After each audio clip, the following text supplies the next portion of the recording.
ভিন রাজ্যে বাঙালি ও বাংলাভাষীদের ওপর অত্যাচার রুখতে দিদির পাশে দাঁড়িয়ে ফের গুলি খেতে রাজি।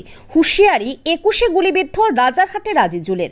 ভারতবর্ষের একাধিক বিজেপি শাসিত রাজ্যে বাংলাভাষীদের ওপর বিজেপির অমানবিক সেই অত্যাচারের বিরুদ্ধে ইতিমধ্যে রাজপথে নেমে প্রতিবাদে সোচ্চার হয়েছেন বাংলার মুখ্যমন্ত্রী মমতা বন্দ্যোপাধ্যায়। ভেদাভেদকারী এবং সাম্প্রদায়িক সেই বিজেপি দলের বিরুদ্ধে লড়াইয়ের প্রয়োজনে দলনেত্রী মমতা বন্দ্যোপাধ্যায়ের পাশে দাঁড়িয়ে আবারও গুলিবিদ্ধ হতেও রাজি। বুকে সাহস রেখেই এই কথা শোনালেন 1993 সালে 21শে জুলাই সমাবেশে গুলিবিদ্ধ হওয়া রাজারহাটের লড়াকু আজিজুল ইসলাম মোল্লা। গাড়ি থেকে নামার পরে মানে দিশাহারা হয়ে গেছে, সে দৃশ্য দেখার মতন। এবারে চারিদিকে দেখছি সব গুলি করছে, মানে পড়ে আছে। এবার সেই হিসেবে আমরাও একটু ছুটে পালাতে গিয়ে দেখছি, এবার আমরাও পিছন থেকে মোটামুটি গুলি করলো। আপনার কোথায় লেগেছিল গুলি? হ্যাঁ, ওখানেই লুটিয়ে পড়ে গেলাম। ওখান থেকে এবার ওখানকার ছেলেগুলি দিয়ে পিজি হসপিটালে আমাকে ভর্তি করেছে। আবারও তিনি ধর্মতলায় শহীদ সমাবেশে যোগ দেবেন। গত সোমবার লক্ষ লক্ষ মানুষের ভিড়ে মিশে যাওয়ার আগে রাজারহাটের পাথরঘাটার বাড়িতে বসে আজিজুল বলেন, এখন আন্দোলন বিভেদগামী বিজেপির বিরুদ্ধে।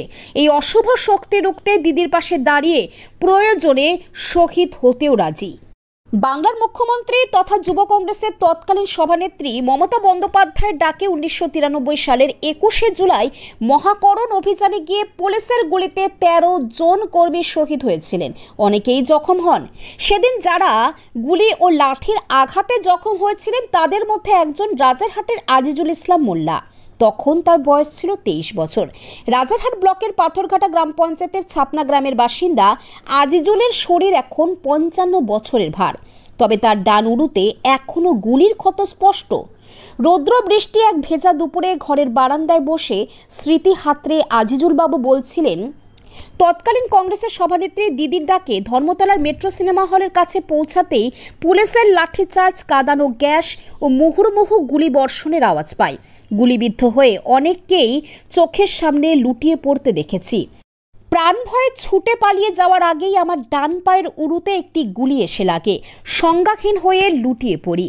তারপর টানা 16 দিন SSKM হাসপাতালের বেডে শুয়ে মৃত্যুর সঙ্গে পাঞ্জা লড়ে ফিরেছি। ভয়ঙ্কর সে ঘটনার উপযুক্ত প্রমাণও নিজের কাছে জমা রেখেছেন আজিজুল।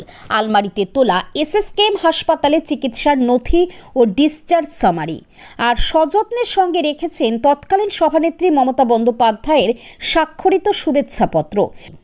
সংগ্রামী আজিজুলকে সম্প্রতি স্থানীয় রাজারহাট নিউটাউনে বিধায়ক তাপস চ্যাটার্জির এক প্রতিনিধি দল হিসাবে নিউটাউনের যুব সভাপতি তথা জেলা পরিষদের সদস্য আফতাব উদ্দিন, কর্মাধ্যক্ষ শহীদুল মোল্লা, তপন মণ্ডলরা আজিজুলের বাড়িতে যান। আফতাব জানিয়েছেন, আজিজুলদা আমাদের দলের সম্পদ। এই নামটি এই মুহূর্তে 21শে জুলাই সমাবেশের প্রস্তুতির প্রচার কর্মসূচিতে রাজারহাট নিউটাউনের কাছে উজ্জ্বল উদাহরণ, যাকে সামনে রেখে তৃণমূলের নতুন প্রজন্মকে আরও উৎসাহিত করা হচ্ছে। ঘরে বসে সংগ্রামী কাহিনী যখন শোনাচ্ছিলেন আজিজুল, তখন পাশে দাঁড়িয়ে কেউ মনে রাখেনি।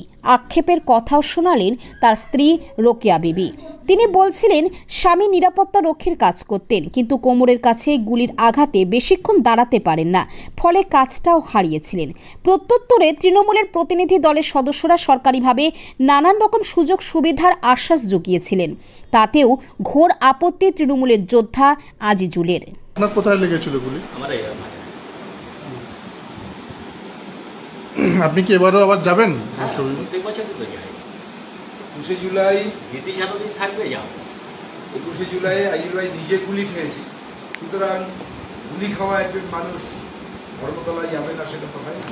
আপনি দেখেছিলেন? সবাই তো এটাই চায়, আমারও তো ইচ্ছা হয় এরকম একটা নেত্রী প্রধানমন্ত্রী হলে তো অবশ্যই ভালো লাগে। গুলি খাওয়া একজন কর্মী, সত্যি এটা একটা আমাদের কাছে ভাবারও বিষয়। দলের সম্পদ আজিজুল ভাই আমাদের দলের অবশ্যই সম্পদ।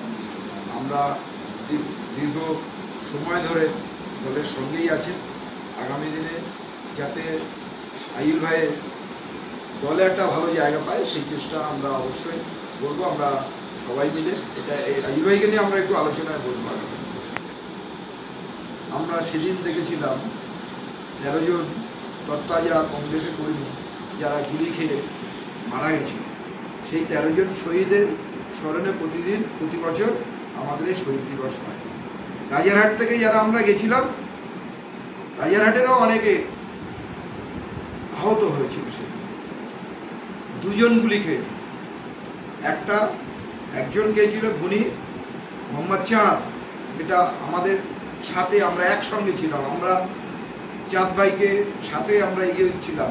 চাঁদ ভাই গুলি খেয়ে লুটিয়ে পড়েছিল, আমরা তাকে করে নিয়ে এগিয়ে গিয়েছিলাম হসপিটালে, তাকে পৌঁছে দিয়ে দিয়েছিলাম।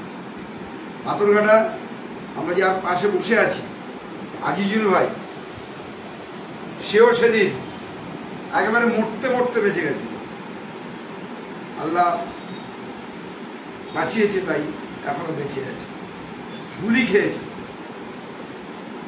কিন্তু এখনো গুলি খাওয়ার পরেও কিন্তু কংগ্রেসে সেই যে চোখে স্বপ্ন দেখেছিল মমতা বন্দ্যোপাধ্যায় যে আমরা সিপিএমকে উৎখাত করব, সেই স্বপ্ন নিয়েই কিন্তু বেঁচে আছে।